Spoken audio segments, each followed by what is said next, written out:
لا حول ولا قوة إلا بالله العلي العظيم. بسم الله الرحمن الرحيم. الحمد لله الذي لا يفر منعه والجمود ولا يبديه العطاء والجود، إذ كل معط منتقص سواه وكل مانع مذموم ما خلاه، وهو المنان بفوائد النعم وعوائد مزيد والقسم، ما اختلف عليه دهر فيختلف منه الحال، ولا كان في مكان فيجوز عليه الانتقال. الصلاة والسلام على سيدنا ومولانا أبي القاسم محمد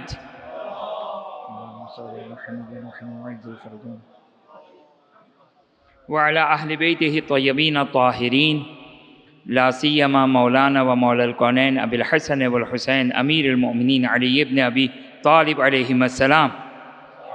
اللهم صل على محمد وعلى محمد وعجل فرجهم.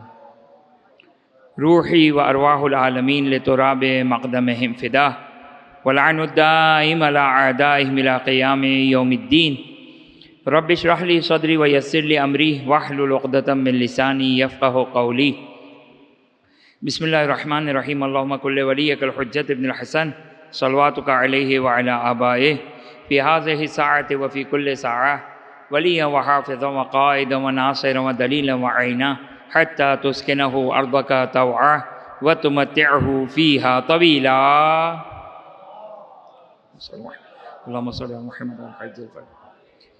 اللهم عجل لوليك الفرج واجعلنا من أنصاره وعوانه وأتباعه وشيعته والمستشهدين بين يديه. أما بعد، فقد قال الله سبحانه وتعالى في كتابه الكريم: أعوذ بالله من الشيطان الرجيم، بسم الله الرحمن الرحيم. اليوم أكملت لكم دينكم وأتممت عليكم نعمتي ورضيت لكم الإسلام دينا. صدق اللہ العلی العظیم. ایک درود پڑھ دیں محمد و آل محمد پر.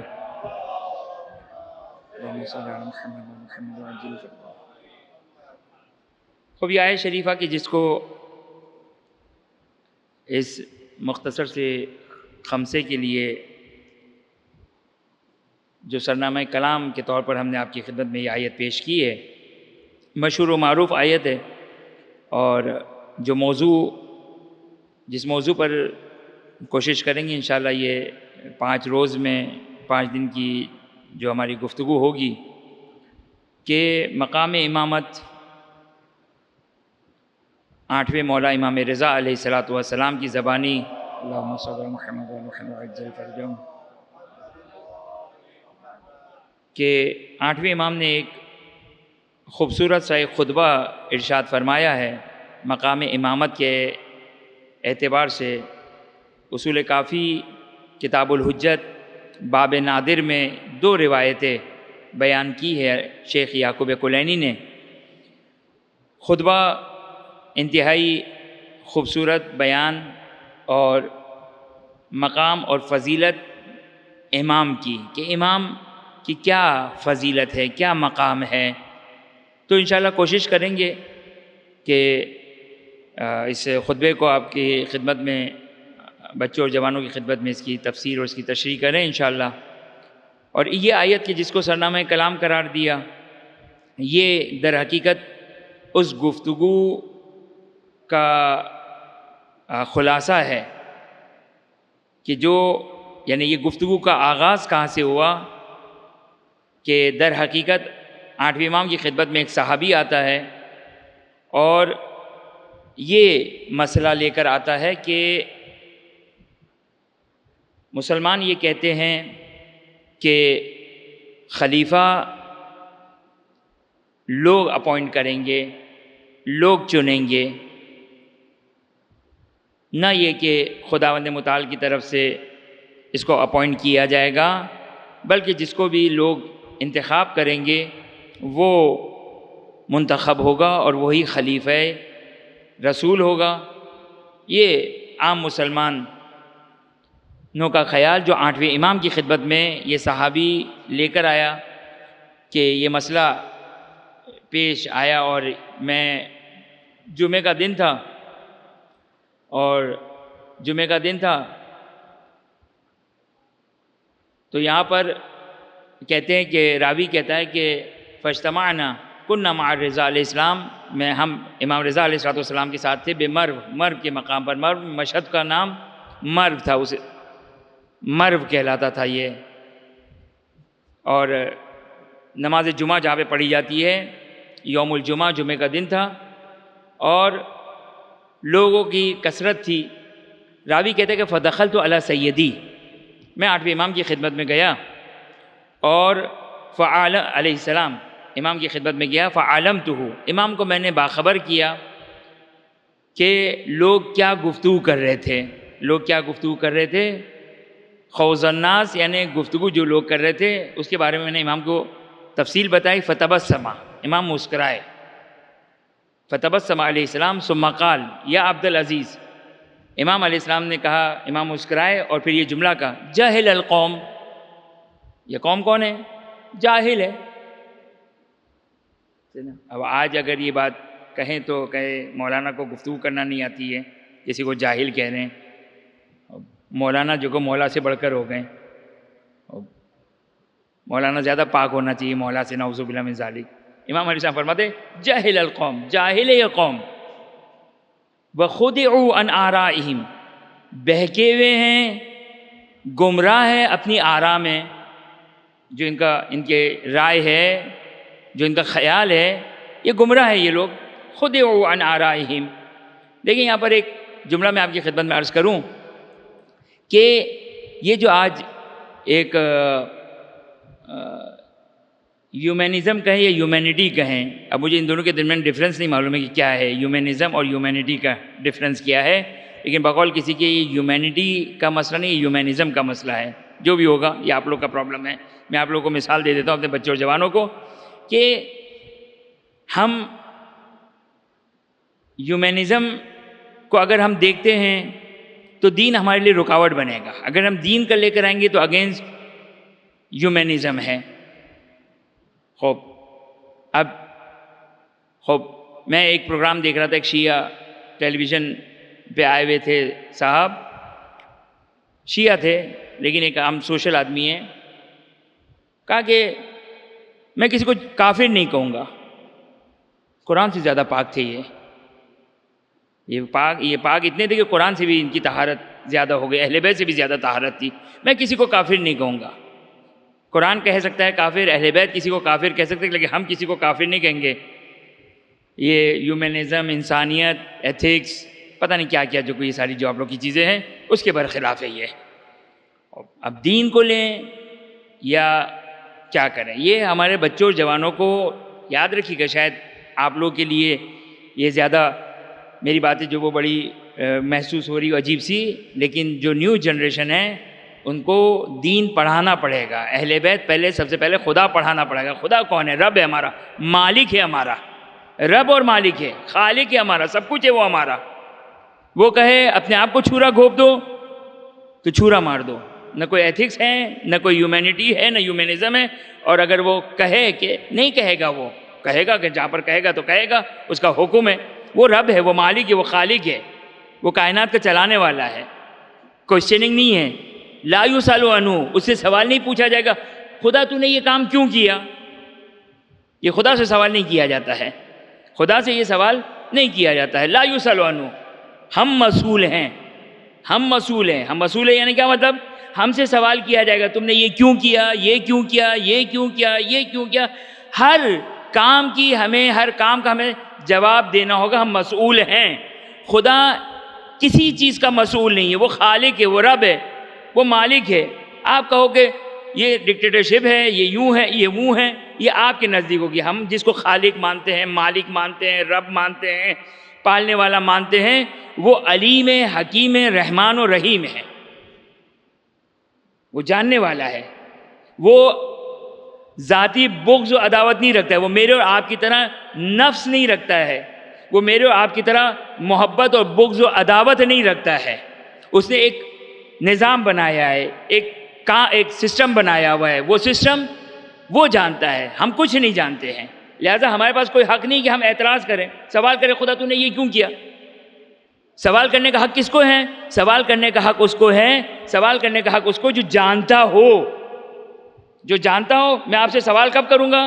جب میں جانتا ہوں کہ یہ یوں ہونا چاہیے تھا، یہ یوں ہونا چاہیے تھا، اور آپ نے یہ کیوں کیا. جب ہم کسی آفس میں کسی جگہ پر کام کرتے ہیں اور وہاں پر کوئی غلطی کرتے ہیں، مسٹیک کرتے ہیں، تو ہمارا باس ہم کو کہتا ہے یہ کام تم نے کیوں کیا، کیونکہ یہ آپ کو ایسا نہیں کرنا چاہیے تھا. تو آبجیکشن، اعتراض، سوال کون کرتا ہے؟ جو جاننے والا ہوتا ہے. جو جاننے والا تو وہ سوال کرتا ہے. اور قرآن کہتا ہے ما اوتیتم من العلم الا قلیلا، ہم نے تم کو علم ہی نہیں دیا ہے، ہم نے تم کو علم نہیں دیا ہے، انتہائی قلیل علم دیا ہے تم کو. لہذا خدا کے بارے میں یعنی انسان، یاد رکھیے گا، کوئی بھی شخص، کوئی بھی انسان، یا ہمارے ذہن میں اگر کبھی بھی یہ بات گزرے کہ خدا نے یہ کیوں کیا، یاد رکھیے گا یہ بڑی جہالت کی علامت ہے. یہ پڑھے لکھے کی علامت نہیں ہے، یہ عالم کی علامت نہیں ہے، یہ علم کی علامت نہیں ہے، یہ کمال جہالت کی علامت ہے کہ ہم خدا کے بارے میں یہ سوال کریں یہ کیوں کیا. یہ ایسا ہی ہے جیسے مونٹیسری کا بچہ کالج اور یونیورسٹی کے پی ایچ ڈی ٹیچر کو یہ کہے کہ تم نے ایسا کیوں کیا، تو لوگ کیا کہیں گے؟ پاگل ہو، احمق ہو، کہیں گے یا نہیں کہیں گے؟ لیکن ہم ماشاءاللہ کبھی کسی کو ہم نے کہا، دیکھا ہم نے کسی کو جو خدا پر سوال کرے؟ کسی نے جو وہ صحیح ہے، بچہ اگر سوال کرے تو اس طریقے سے جس طرح میں بات کر رہا ہوں بات نہیں کریں، سمجھائیں اسے. آپ لوگ کے سامنے میں تھوڑا سا اس طرح ڈانٹ کر بات کر لوں تو معاف کر دیے گا، لیکن بچوں کو سمجھائیں، ہے نا. اس لیے کہ آپ لوگ کہیں نہیں جائیں گے، لیکن بچہ جوان ان کو ہمیں بہرحال دین کی طرف لے کر آنا ہے. لیکن یہ علامت ہے، جہالت کی علامت ہے، یہ پڑھے لکھے کی علامت نہیں ہے، یہ علم کی علامت نہیں ہے. یہ علامت ہے کہ ہم نے کچھ پڑھنے کے بعد بھی ہم جاہل سے زیادہ جاہل ہو گئے. ہم اور ہمارے آبا و اجداد ان پڑھ تھے ہم اور ہمارے آبا و اجداد، تو وہ سوال نہیں کرتے تھے، جاہل تھے، دنیاوی بھی جاہل تھے، دینی بھی جاہل تھے. آج ہمارا بچہ پڑھ لکھ کر سمجھتا ہے کہ ہم پڑھے لکھے ہو گئے. نہیں، اب وہ ان سے زیادہ جاہل ہو گئے. کیوں ان سے زیادہ جاہل ہو گئے؟ اس لیے کہ ہم وہ جاہل تھے جو خدا سے سوال نہیں کرتے تھے، یہ وہ جاہل ہے جو خدا سے سوال کرتے ہیں. توجہ فرمایا آپ نے؟ لہٰذا اور یہ ہے، یاد رکھیے گا، یہ ہمیں اس کو ہم اگنور نہیں کر سکتے. یہ ہمارے گھروں کا مسئلہ ہے، ہمارے گھروں کا مسئلہ ہے. لہٰذا بہرحال امام علیہ السلام کیا فرمایا؟ جاہل القوم، جاہل ہے وہ قوم، وَخُدِعُوا عَنْ آرَائِهِمْ. یہ جو عام مسلمان یہ کہتے ہیں کہ خلیفہ جو وہ انسان اپوائنٹ کرے گا، یہ اپنی آراء میں، اپنی رائے میں، اپنے نظریے میں دھوکے میں ہیں، گمراہ ہے. خوب، یہ امام علیہ السلام ارشاد فرماتے ہیں. اچھا، بحث کیا تھی؟ بحث یہ تھی، اب میں کنیکٹ کرنے کے لیے آپ کو بیان کر دوں تاکہ آگے کی بات آپ کے لیے واضح ہو جائے. بلکہ میں نے بیان کی، آپ کی خدمت میں مزید بچوں اور جوانوں کی خدمت میں بیان کر دوں کہ بحث کیا تھی کہ خلیفہ کو، جانشین کو کون اپوائنٹ کرے گا. عام مسلمانوں کا خیال یہ ہے کہ رسول خدا صلی اللہ علیہ وسلم نے اپوائنٹ نہیں کیا. ہمارا اعتقادات میں سے ہے، عقیدہ ہے، دین ہے. ہم اپنے بچوں کو بتائیں یہ دین ہے. کیا ہے دین؟ کہ رسول خدا صلی اللہ علیہ وآلہ وسلم کے بعد امیر المؤمنین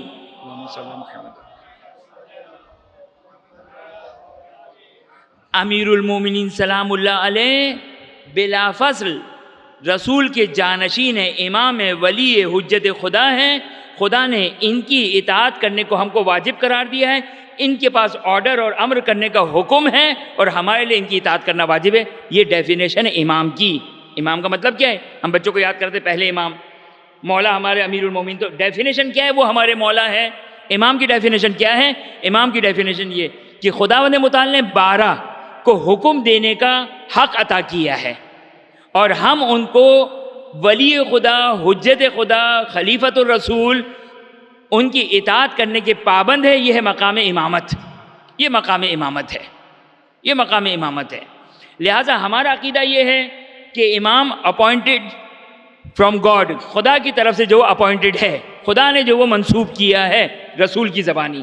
عام مسلمانوں کا خیال کیا ہے کہ نہیں، خداوند متعال نے امت کی ذمہ داری لگائی ہے، امت کی ذمہ داری لگائی ہے کہ وہ اپوائنٹ کرے. خوب، اب یہ بات آپ کی خدمت میں، ایک بات آپ کی خدمت میں، بچوں اور جوانی کی خدمت میں ایک بات عرض کروں کہ دیکھیں، ہمارا دین اور ہمارے مد مقابل دین، میں بار بار دوسرے مد مقابل دین کا نام نہیں لوں گا تو آپ لوگ سمجھ جائے گا. ہمارا دین اور مد مقابل کا دین، توجہ کیجئے گا، ہمارا جو دین ہے یہ دین 11 ہجری کے بعد نہیں بنا ہے، یہ علم خدا میں ازل سے تھا.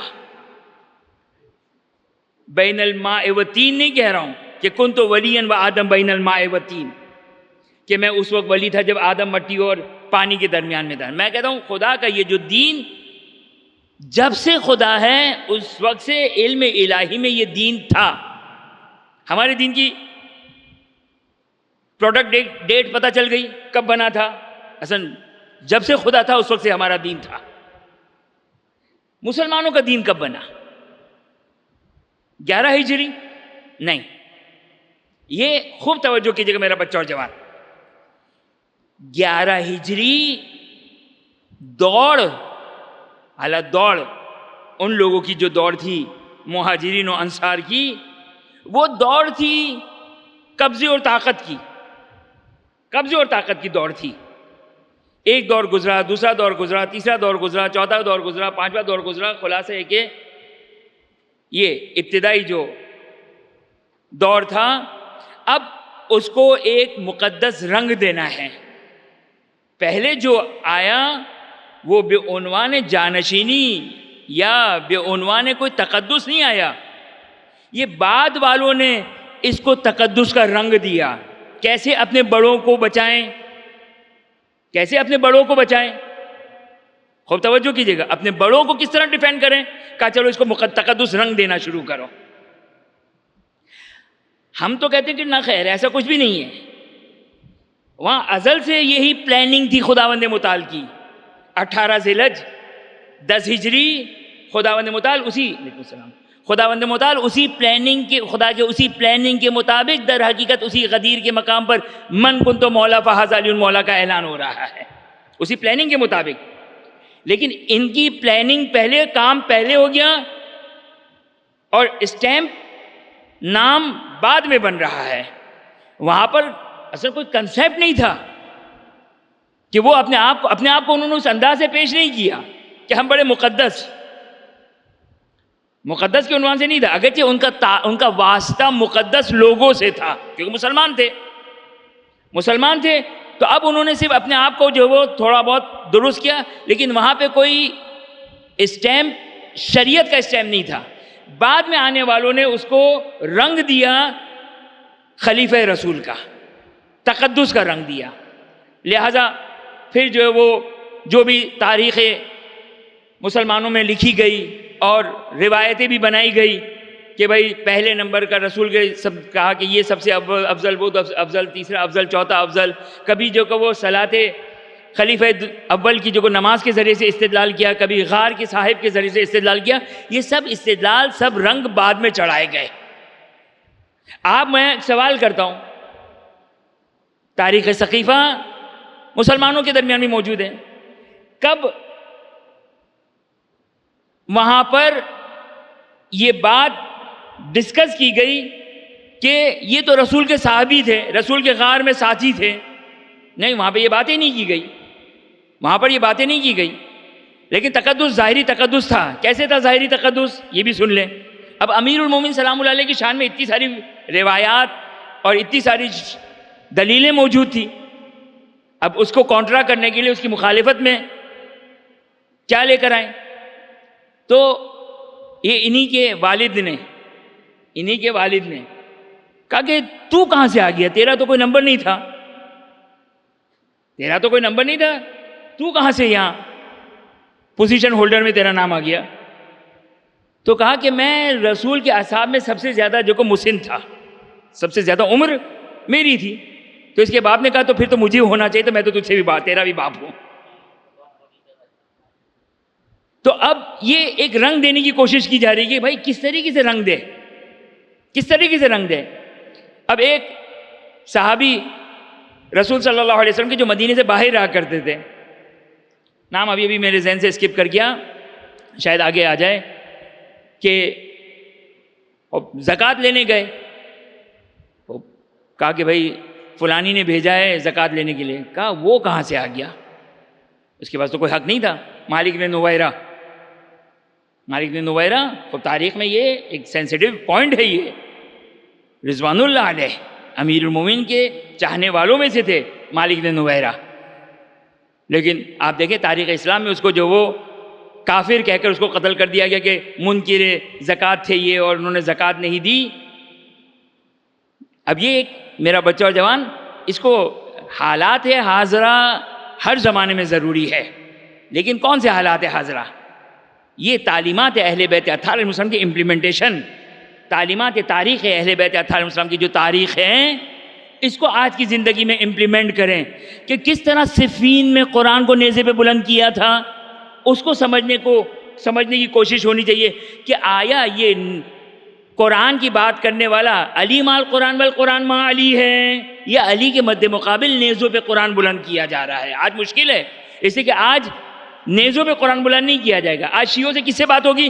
امیر المومنین کے نام پر بات ہوگی، سید الشہداء کے نام پر بات ہوگی. یہ سید الشہداء کے نام پر بات ہونا ہمارے ساتھ، امیر المومنین کے نام سے ہمارے ساتھ بات ہونا، یہ ایسا ہی بے نہیں ایسا ہے جیسے مسلمانوں کے درمیان صفین پہ قرآن کو بلند کرنا. اب سیم ہے، کوئی فرق نہیں ہے. اگر اس زمانے کے مسلمان احمق اور بے شعور تھے کہ قرآن ناطق کے مد مقابل قرآن صامت کو نیزوں پہ بلند کرنے کے بعد اس دھوکے اور فریب کو نہیں پہچان سکے، آج بھی اگر مولا امیر اور سید الشہداء سلام اللہ علیہ کے نام لے کر ہم کو بہکایا جائے، کوئی فرق نہیں ہے، اس میں کوئی فرق نہیں ہے. امیر المومنین سلام اللہ علیہ کا نام لے کر آپ عاشق ہے نہیں امیر المومنین کے، چاہنے والے ہیں یا نہیں ہیں؟ اور چاہنے والے ہیں، 100% چاہنے والے. لیکن اس کا مطلب کیا ہے؟ اس کا مطلب کہ جو بھی امیر المومنین سلام اللہ علیہ کا سہارا لے، یہ تو شروع سے یہی مسئلہ رہا ہے. چھٹے امام کے زمانے میں بنی عباس، ان کا تو نعرہ ہی یا لسارات الحسین تھا. تو ہماری محبت کا لوگ سوء استفادہ نہ کرے، اور یہ سوء استفادہ ہوگا ہماری جہالت کی وجہ سے. محبت اس وقت تک بچائے گی جب تک آپ کے پاس علم نہیں ہوا، اور یہ جہالت نہیں بچائے گی، یہ محبت ہم کو نہیں بچا سکے گی انشاءاللہ. باقی خدا اور اہل بیت اطہار علیہ السلام، لیکن ان کے سہارے انہی کا سہارا ہے. لیکن یہ کہیں گے نہیں وہ ہم کو بچائیں گے، تو پھر جو چاہنے والے بہت سارے گئے تو ان کو کیوں نہیں بچایا؟ نہیں، ایسا نہیں ہوگا. انشاءاللہ چاہنے میں، محبت میں خلوص پیدا کریں، باقی انہی کے سپورٹ کریں. ایک درود پڑھ دیں محمد و آل محمد پر.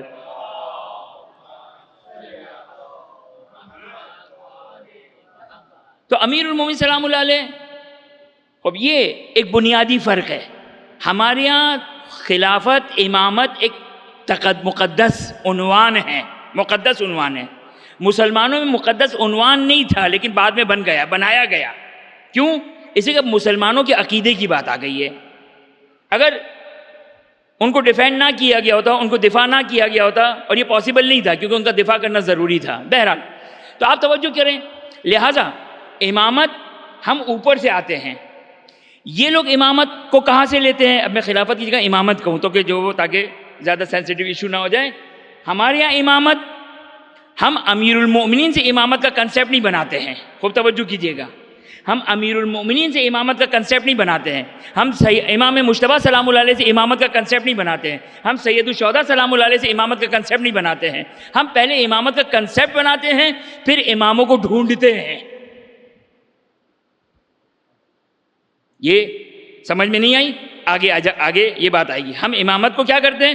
کنسیپٹ بناتے ہیں، پھر امام کو ڈھونڈتے ہیں. یہ لوگ کیا کرتے ہیں؟ یہ امام ہے، اب امامت کا کنسیپٹ ڈسکرائب کیا جا رہا ہے، نکالا جا رہا ہے. لہٰذا ان کے یہاں کیا ہے؟ ہر وہ شخص امام ہے جو اجماع سے بن جائے. کیوں؟ اس لیے کہ وہ اجماع سے بنا تھا. خوب کوئی حدیث رسول ہے. یہ رول کب آیا کہ ہر وہ شخص امام ہے جو اجماع سے بن جائے؟ یہ رول 11 ہجری کا ہے یا 40-50 ہجری کا ہے؟ شام میں بنا. یہ رول کب بنا؟ بعد میں آنے والوں نے بنایا نا. تو انہوں نے دیکھا کہ پہلا اجماع سے آیا، حالانکہ اجماع تھا نہیں اجماع، دعویٰ تھا اجماع. کہا کہ امام بنے گا یا اجماع کے ذریعے سے بنے گا، یا پہلا والا سیکنڈ والے کو اپوائنٹ کریں. یہاں پہ بڑا خوبصورت مناظرہ ہے. پہلے والے نے سیکنڈ کو اپوائنٹ کیا، اور پہلے والے نے سیکنڈ کو اپوائنٹ کیا. کیوں اپوائنٹ کیا؟ خوب توجہ کیجیے گا. ایک مناظرہ ہے یہاں پر. پہلے والے نے سیکنڈ کو اپوائنٹ کیا. کیوں اپوائنٹ کیا؟ کہا تھا وہ امت مسلمہ کے لیے جو کو مناسب سمجھ رہا تھا. یعنی رسول صلی اللہ علیہ وسلم نے امت مسلمہ کے لیے مناسب نہیں سمجھا، مصلحت نہیں سمجھی، اور اس کو پتا چل رہا تھا کہ مسلمانوں کی مصلحت کے لیے اپوائنٹ کرنا ضروری ہے، لیکن ایسا ہوا تو اب دوسری شرط کیا ہو گئی کہ اپوائنٹ پہلا والا سیکنڈ کو اپوائنٹ کرے. تیسری شرط کیا آ گئی؟ تیسری شرط یہ آ گئی شورا بنا دیے، وہ جس کو بھی اپوائنٹ کرے وہ جو امام بن جائے گا. چوتھا کیا آیا؟ جو بھی تلوار کے زور پر آ جائے. اچھا یہ رول، یہ طریقہ کہاں سے آ رہا ہے؟ لوح محفوظ سے آ رہا ہے؟ روایتوں سے آیا؟ آیات سے آیا؟ نہیں، انہوں نے دیکھا کہ امام یوں بنتا ہے تو یہ شرائط ہے. عجیب ہے بھائی، پہلے شرائط ہو. آپ وضو کرتے ہیں تو دیکھتے ہیں نا کہ پہلے بھائی وضو میں یہ شرائط ہونی چاہیے، نماز میں یہ شرائط ہونا، تو ان شرائط کے مطابق میں وضو کروں، میں نماز پڑھوں. ہم نے وضو کر لیا، فرشتہ بیٹھ کر لکھ رہا ہے اچھا یہ بھی شرط ہونی چاہیے کیونکہ انہوں نے یوں وضو کیا تھا. یہ مسلمانوں کا. ہم کہتے ہیں نہ خیر نہیں، کیونکہ ہم مقام امامت کو کنٹینیوٹی قرار دیتے ہیں مقام رسالت سے. مقام امامت کنٹینیوٹی ہے، تسلسل ہے رسالت کا. رسالت کیا ہے؟ رسالت، رسول کون ہے؟ نبی اور رسول، شریعت، دین، کتاب خدا کو لانے والا. صحیح؟ چونکہ دین خدا کو بیان کرنے والا ہے، دین خدا مولوی کے ہاتھ میں نہیں دیا جا سکتا ہے. وہ مولوی ایک چیز بھول سکتا ہے، خواہشات نفسانی طاری ہو سکتی ہے، اپنی لاجک آئے گی، اپنی منطق آئے گی، غیر معصوم ہے. صحیح ہے، آپ ہوں گے عادل. خدا کہتے ہیں مجھے عادل نہیں چاہیے، مجھے معصوم چاہیے، پرفیکشن کے ساتھ جو دین لے کر آئے. لہٰذا ہم کہتے ہیں جس طرح نبی کا معصوم ہونا ضروری ہے، کیوں؟ تاکہ بعین ہی وہی دین لے کر آئے جو دین خدا نے لوح محفوظ پہ لکھا تھا. وہ کب آئے گا؟ جب وہ معصوم ہو، جس میں کوئی غلطی نہ ہو، اشتباہ نہ ہو، نسیان نہ ہو، بھول نہ ہو، کوئی چوک نہ ہو، کوئی ایرر نہ ہو، نان ایرر ہو لانے والا. اب وہ نان ایرر کون ہوگا؟ جس کو خدا محفوظ کر کے رکھے. جس کو خدا محفوظ کر کے رکھے اس کو معصوم کہتے ہیں. لہٰذا ہم نے کہا کہ پہلے نبوت کا ہم نے سیٹ اپ بنا لیا کہ نبی ہونا چاہیے. خدا کو اب ہم نبی کی کیا دلیل ہے اس کو فعلاً چھوڑ دیتے ہیں. لہٰذا نبی جس طرح معصوم ہونا چاہیے تو دین لانے والا، شریعت لانے والا اگر معصوم ہے تو شریعت کی حفاظت کرنے والا بھی معصوم ہونا چاہیے. شریعت کی حفاظت بیان کرنے والا. خداوند متعال نے آج کے جوان مومنوں کو بتا دیا کہ امام معصوم ہونا چاہیے. کیسے پتہ ہے؟ کیسے؟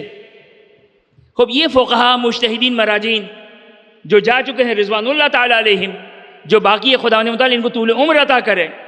واقعاً یہ فقہا، مراجعین، مجتہدین جو غیبت کے زمانے میں ہمارے پاس دین لے کر آئے، ہم دین کی حفاظت کریں. غیبت میں جو بھی دین کی حفاظت کی جا سکتی ہے، غیبت کے زمانے میں جو بھی دین کی حفاظت کی جا سکتی ہے.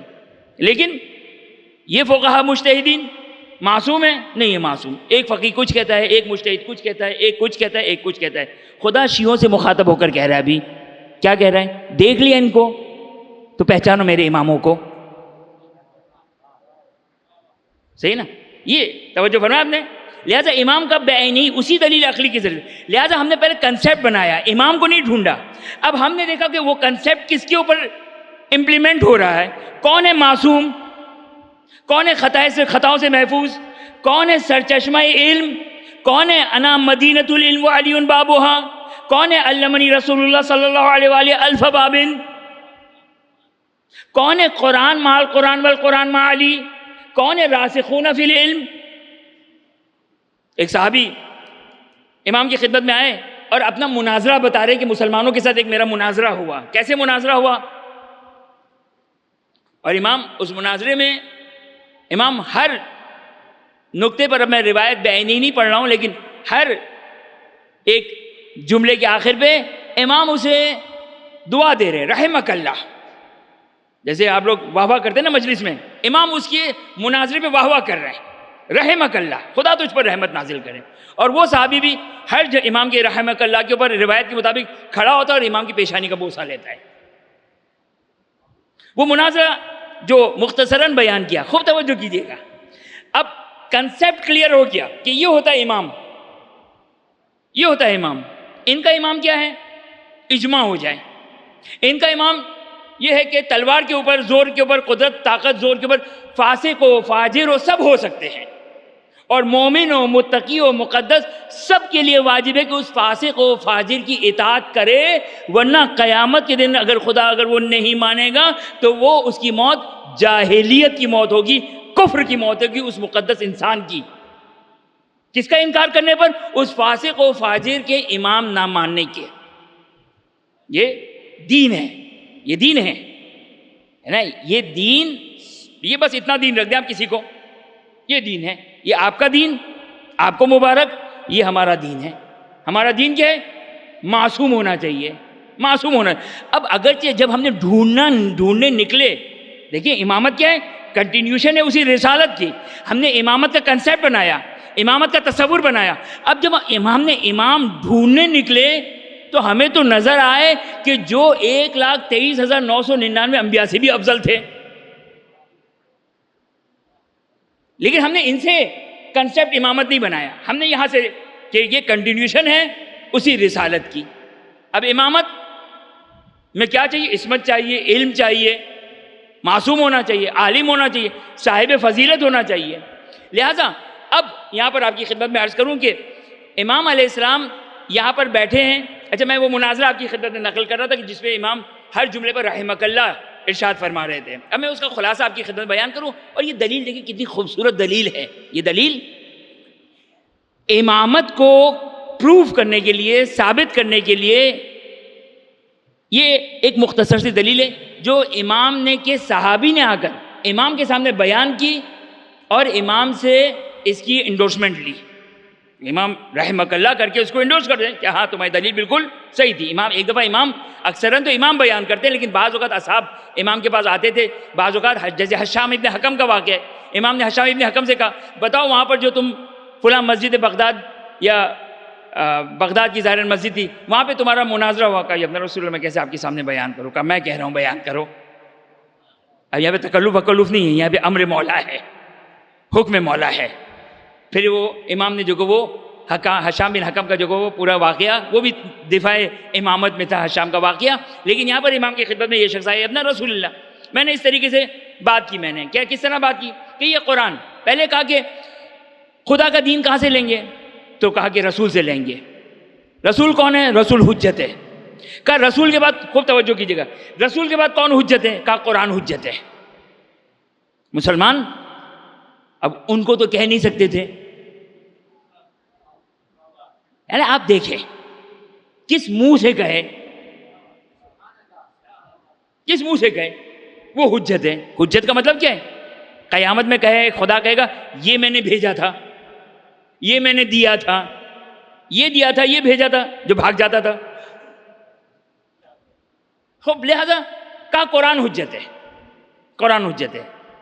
دیکھیے خوب یاد رکھیے گا میرا بچہ جوان، قرآن خداوند متعال یہ جو قرآن کتاب نازل کی ہے واقعاً ایک امتحان ہے، مسلمانوں کا امتحان ہے۔ شیعوں کو سمجھنے کی ضرورت ہے، امتحان نہیں ہے ہمارا، لیکن ہم کو سمجھنا ہوگا یہ قرآن کا کیا اسٹیٹس ہے، کیا اسٹیٹس ہے۔ اللہ کی کتاب ہے، کوئی معمولی بات نہیں ہے، اللہ کی کتاب ہے یہ، اسٹیٹس وائز علم خدا ہے یہ، لیکن اس کو کس طریقے سے، اس کو کس دید سے دیکھنا ہے، کس طرح دیکھنا ہے۔ لہٰذا عام مسلمانوں کے پاس کوئی آپشن نہیں ہے رسول صلی اللہ علیہ وسلم کے بعد سوائے قرآن کے۔ خداوند متعال نے اس امت کو قرآن دے کر امت پر حجت کو تمام کر دیا۔ تمہیں لا محالہ راسخون فی العلم کے دروازے پر آنا پڑے گا۔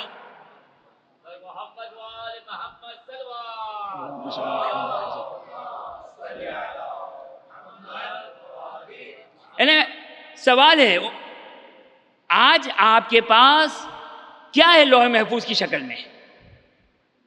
جب تک رسول صلی اللہ علیہ وسلم 11 ہجری تک زندہ ہیں، 11 ہجری تک جب تک زندہ ہیں، تو آپ جب رسول کے ساتھ ہیں تو وہی الہی سے منسلک ہے نا، وہی الہی سے منسلک ہے۔ ان کے جانے کے بعد 11 ہجری، اب مسلمانوں کے پاس کیا چیز ہے؟ وہی الہی سے اتصال کی، سوائے قرآن کے کچھ نہیں ہے۔ لہٰذا یہ مسلمان جن کا اس راوی کے ساتھ مناظرہ ہو رہا ہے کہ رسول حجت ہے، رسول کے بعد کون حجت ہے؟ کہا قرآن۔ کہا اچھا قرآن، کہا کس سے پوچھوں؟ کا عبداللہ بن مسعود ہے، عبداللہ بن فلان ہے، ابن عباس ہے. تو یہ راوی نے سوال کیا حل یعلم کلہ، آیا یہ عبداللہ بن عباس، عبداللہ بن مسعود، عبداللہ بن فلان آیا کل قرآن کی جانتے تھے، کل قرآن کو جانتے تھے؟ کہ نہیں، کل قرآن تو نہیں جانتے تھے. کل قرآن تو دیکھیں، یہ بھی دیکھیں مسلمان بھی جانتا ہے. عبداللہ بن مسعود کا نام لیا، عبداللہ بن عباس کا نام لیا، وہ اس لسٹ میں بھی نظر نہیں آئے. خوب توجہ کریں، مسلمان بھی جانتے کیا علمی اسٹیٹس ہے. اور یاد رکھیے گا، آپ فضیلتیں جال کر لو، بناوٹی لے کر لو، کچھ بھی کر لو، فضیلت آتی ہے علم سے، فضیلت آتی ہے شجاعت سے.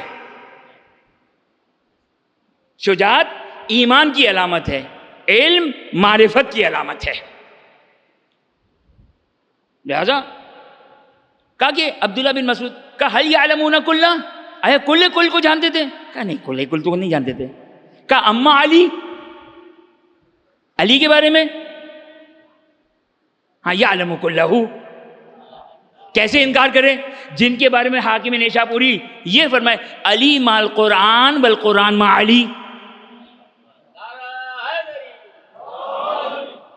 علی مال قرآن والقرآن مع علی، کیا مطلب علی مال قرآن قرآن مع علی؟ علی قرآن کا تعویذ پہنتے تھے. میرے موبائل میں قرآن، اور ایک بھی قرآن نہیں، 2-3 قرآن میں نے ڈاؤن لوڈ کیے ہوئے یہ سینے میں. یہ قرآن نہیں، یہ نہیں ہے. کیا ہے؟ تھوڑا بہت سمجھ سکتے ہیں، حقیقت نہیں سمجھ سکتے. علی مال قرآن والقرآن مع علی، 2 جملے سن لیجئے. قرآن اللہ کی کتاب ہے. کیا نام ہے، کیا کام ہے؟ ھدی للناس وھدی للمتقین. ہمیں قدم قدم پر ہدایت دے گا، لوگوں کو قدم قدم پہ ہدایت دے گا. قرآن کیا ہے؟ تبیان لکل شیء، ہر چیز کو کیا ہے؟ قرآن بیان کرنے والا ہے، ہر چیز کو بیان کرنے والا ہے. اچھا، ہر چیز کو بیان کرنے والا ہے، دکھا دیجئے. میں آپ کو 50 سوالات دیتا ہوں، قرآن سے نکال کے دکھا دیجئے. 50 سوالات دیتا ہوں، قرآن سے نکال کے دکھا دیجئے. تو طبیعت، بھائی دیکھیں یہ بہت سمپل سی آیت ہے نا، اردو میں سمجھ میں آ رہی ہے. یہ قرآن کی آیت ہے، قرآن کی آیت ہے. کیا کہہ رہی ہے قرآن کیا کہہ رہا ہے؟ طبیان کا مطلب ہے بیان کرنے والا. لکل شیء یعنی ہر شے کو. تو قرآن کہہ رہا ہے میں کہ ہر چیز کو بیان کرنے والا ہوں. اچھا، یہ جو ہمارے پاس قرآن موجود ہے، اور یہی قرآن ہے. قرآن تو یہی ہے، قرآن یہی ہے. روایات ہے ہمارے پاس، قرآن یہی ہے. نکال لیجئے. تو قرآن نعوذ باللہ من ذالک جھوٹ بول رہا ہے کیا؟ نعوذ باللہ. جو یہ کہے قرآن جھوٹ بول رہا ہے، دائرہ اسلام سے خارج ہے. تو مسلمانوں پھر آپ مسئلے کو کیسے سولو کرو گے؟ تبیان، ہر چیز کو قرآن بیان کرنے والا ہونا چاہیے. تو قرآن نے کہا ادھر ادھر جانے کی ضرورت نہیں ہے، اور میں تم کو بتاتا ہوں. لیکن یاد رکھنا، قرآن آخر وقت تک مومن کا، مسلمانوں کا امتحان لیتا رہے گا. دل پاک نہیں ہوگا، تعصب رہے گا، عناد ہوگا، اہل بیت سے دشمنی ہوگی، تو یاد رکھنا یہ قرآن تمہیں کوئی معجزہ دے کر ہدایت نہیں کرے گا. یہ یاد رہے. جھوم جھوم کر قرآن پڑھ لیا، ہم قاری قرآن بن گئے، ہم کیسے غلط ہو سکتے ہیں؟ یہ اگر ہوئے تو پھر موبائل جو ہم سے زیادہ بڑا ہدایت یافتہ ہے، قرآن ہم سے زیادہ بڑا ہدایت یافتہ ہے. اس میں تو تفسیریں بھی ہے ساری کی ساری، اصول کافی بھی ہے، بصائر الدرجات بھی ہے، بحار الانوار بھی ہے. نہیں، یہ زنگ آلود دلوں میں قرآن نور عطا نہیں کرتا ہے جب تک اس کی طہارت نہ ہو. اور طہارت کیسے ہوتی ہے؟ خود زیادہ جامعہ کا جملہ. طہارت کیا ہے؟ خصنا بولایتکم، خداوند متعال نے آپ کی ولایت سے ہمیں مخصوص کر دیا. کفارۃ لذنوبنا و طہارۃ لانفسنا، یہ ہے طہارت. لہذا قرآن دیکھیں، قرآن کے 2 مرحلے ہیں. ایک قرآن کا مرحلہ ہے ھدی للناس، ایک ہے ھدی للمؤمنین متقین. قرآن نے ھدی للناس کا مطلب کیا ہے؟ حضرت آدم سے لے کر قیامت تک آنے والے انسانوں کی ہدایت دینے والا ہے. ھدی للمتقین کا مطلب کیا ہے؟ اسپیشل لوگوں کو ہدایت دے گا. تو خدا سولو کر کے بتا کہ آیا اسپیشل لوگوں کو ہدایت دینی ہے یا سب کے لیے ہدایت؟ تو خدا کہے گا یہ 2 مرحلے ہیں. ایک مرحلہ سارے قلوب تمام دلوں کے لیے ہے، ایک ان قلوب کے لیے ہے جو علی کی ولایت سے مقدس اور طاہر ہے، جو پاک ہے علی کی ولایت سے، یہ فقط انہی کو دے گا ہدایت۔ تم لاکھ پڑھتے رہ لو، یہ تمہیں ہدایت نہیں دے گا۔ کیوں؟ اس کے لیے ظرف پاک کرنا پڑے گا۔ پہلی ہدایت سب کے لیے تھی، اس لیے کہ لاجیکل نہیں ہے۔ اگر قرآن عام لوگوں کو اگر ہدایت نہ دے، یہ خدا کی کتاب حجت نہیں بن سکتی تمام لوگوں کے لیے۔ توجہ فرمایا آپ نے؟ حجت کا مطلب کیا ہے؟ حجت کا مطلب خدا متعال حضرت آدم سے لے کر قیامت تک آنے والے لوگوں کو، قیامت کی تک آنے والے لوگوں کو کیا کہے؟ حجت کا مطلب کیا ہے کہ تم نے یہ کیوں کیا جبکہ میں نے تو یہ کتاب بھیجی تھی، میں نے تو نبی بھیجا تھا، میں نے تو یہ کتاب بھیجی تھی، میں نے تو قرآن بھیجا تھا۔ تو حجت کا مطلب یہ ہے، اگر عام مسلمانوں نہیں، عام انسانوں کے لیے اگر یہ حجت نہ ہو، ان کی ہدایت کے لیے کاز اور سبب اور سورس نہ ہو، تو خدا قیامت کے دن تو ان کو احتجاج نہیں کر سکتا ہے، آرگومنٹ نہیں کر سکتا ہے۔ لہذا ہدی للناس، لوگوں کے لیے ہدایت ہے، لیکن ایک مرحلہ وہ آئے گا جہاں پر عام لوگ توقع نہ کریں، وہ اب لائن سے ہٹ جائے، اب صرف اور صرف متقین کو ہدایت ملے گی۔ متقین کون ہے؟ یہ نماز و روزہ نہیں ہے، متقین جو ولایت امیر المومنین سلام اللہ علیہ کو قبول کرنے والا ہو۔ اللہم صلی اللہ علیہ وسلم۔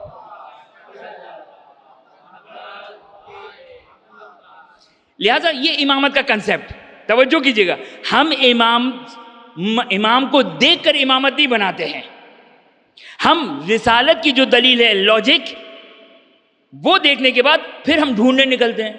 اگرچہ روایات اگر ہم کو بیان کرتی ہے، ہماری لاجک اتنی سٹرونگ نہیں ہے، اتنی قوی نہیں ہے، لیکن یہ یاد رکھیے گا ائمہ اطہار علیہ السلام کا، انبیاء کا کام کیا ہے؟ انبیاء کا کام کیا ہے؟ اچھا کچھ ہمارے دوست ہیں جو بالکل عقل کو اٹھا کر میدان سے باہر پھینک دیتے، تو وہ کہتے کہ اگر صاحب کوئی روایت ہونی چاہیے۔ نہیں، ایسا نہیں ہے، عقل کا اپنا ایک رول ہے۔ اگرچہ ہماری عقل، پہلے تو ہمیں یہی نہیں پتا ہوتی کہ ہماری عقل کا کام کیا ہے، تو ہم عقل کو استعمال ہی نہیں کر رہے ہوتے، ہم اپنے مزاج، اپنی خواہشات، اپنی تربیت، اپنے توہم، اپنے تخیلات، اپنی رائے کو عقل کا نام دیتے ہیں۔ یہ عقل نہیں ہے، یہ عقل نہیں ہے، یہ ہمارے خیالات ہے۔ ایسا ہوتا ہے یا نہیں ہوتا؟ آپ دو افراد، دو مومن بات کر رہے ہیں، میری عقل نہیں کہتی، میری عقل کہہ رہی ہے۔ عقل کا پہلا فارمولہ یہ ہے کہ عقل اس کو کہتے ہیں کہ تمام عالم کے عقلاء جس بات پر اتفاق کرے وہ ہوتی ہے عقل۔ تمام عقلاء عالم جس بات پر اتفاق کرے۔ یہ جو دو لڑ رہے ہیں، یہ لفظ عقل استعمال کر رہے ہیں، بیچاروں کو یہ بھی نہیں پتا کہ یہ عقل نہیں ہے، یہ میرا خیال ہے، میرا توہم ہے، میری رائے ہے۔ لہٰذا عقل اس کو نہیں کہتے۔ عقل کس کو کہتے ہیں؟ یہ خود ایک مشکل کام ہے، لیکن یہ جو میں نے آپ کی خدمت میں بیان کی، یہ ہے عقل۔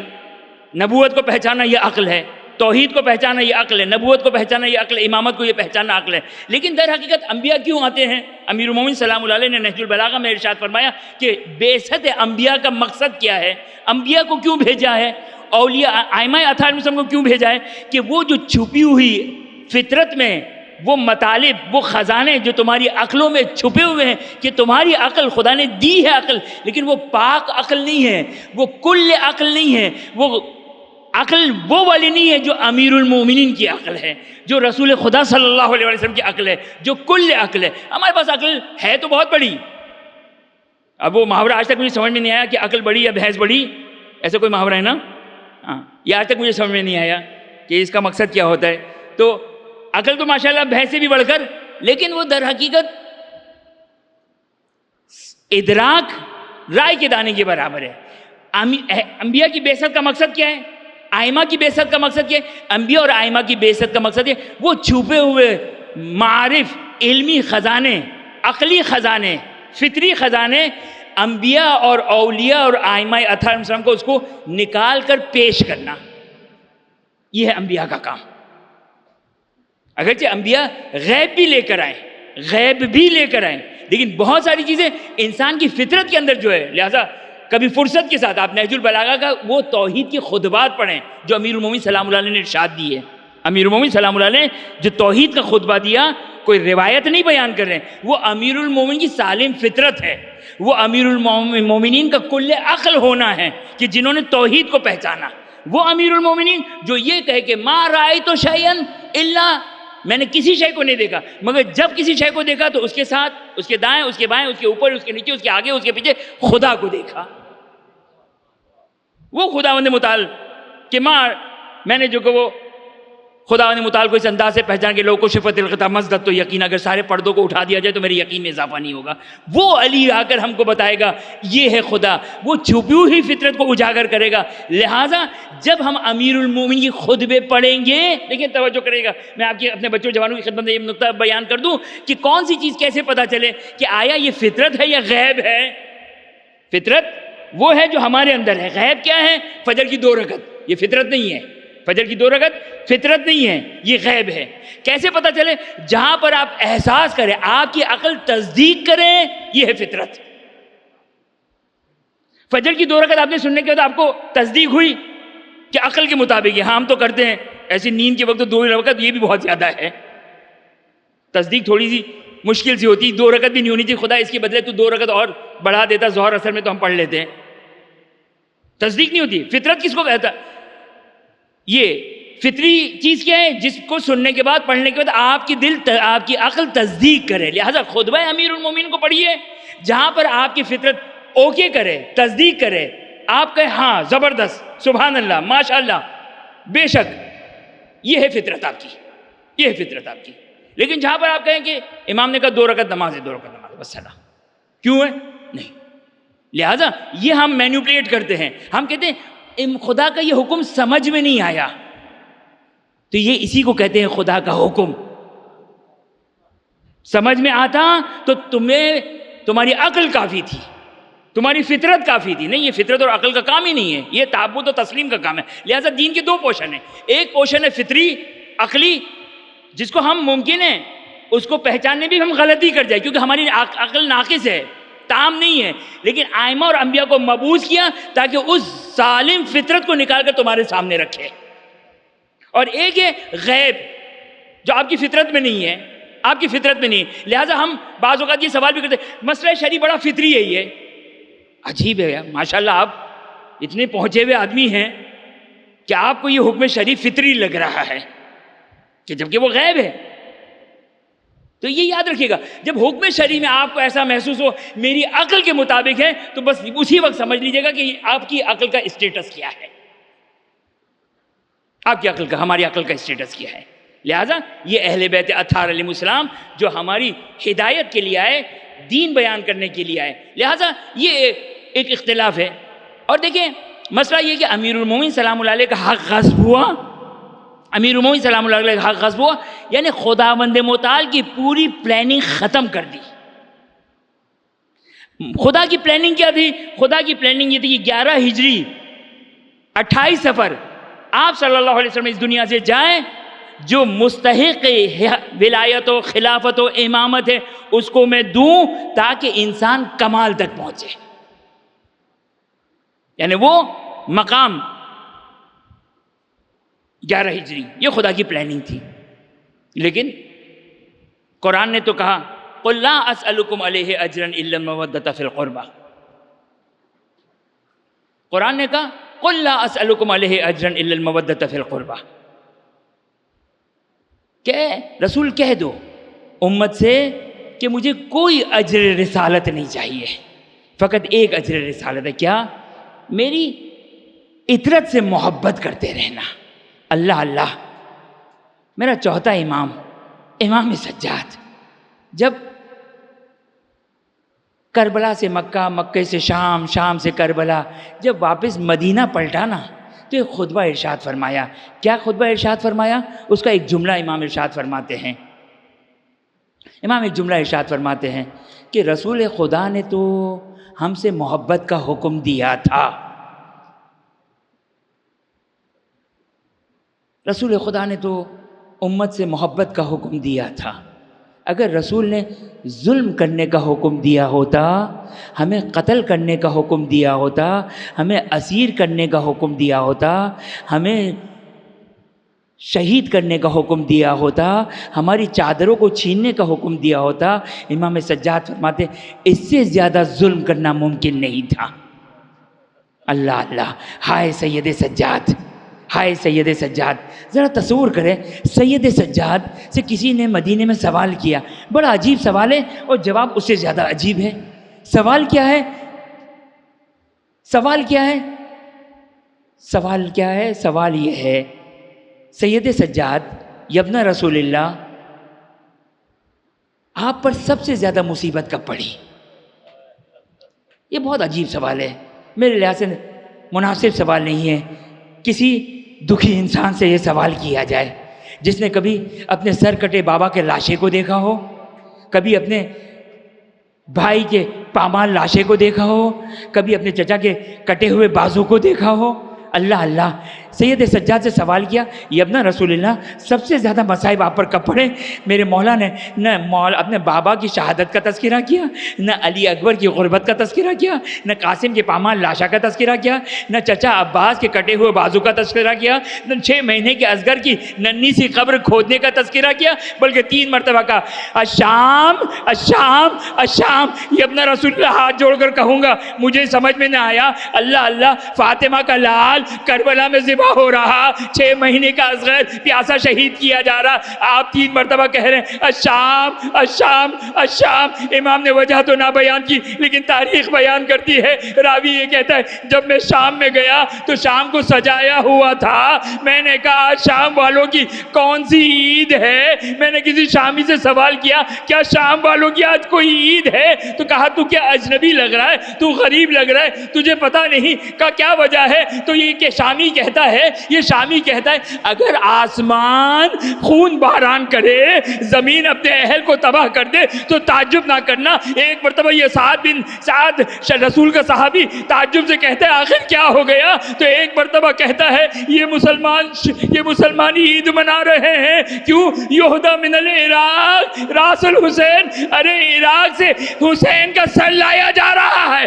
بس ایک مرتبہ سعد نے سنا، اللہ اللہ، بیتاب ہو گیا، مضطرب ہو گیا، فاطمہ کا لال نواز رسول کا سر لایا جا رہا ہے، لوگ شادیاں منا رہے ہیں، لوگ خوشیاں منا رہے ہیں، لوگ خوشیاں منا رہے ہیں۔ اللہ اللہ، ایک مرتبہ ہاتھ جوڑ کے کہوں گا صحابی رسول ابھی تو فقط کانوں میں آواز آئی، برداشت نہ کر سکے، کوئی سید سجاد کے دل سے پوچھے اللہ اللہ، جس نے 11 محرم کو اس عالم میں اپنے بابا کو دیکھا، سر کٹا لاشا ہے، ہائے فاطمہ کا لال، سر سے پیروں تک زخمی، واہ محمد آوا۔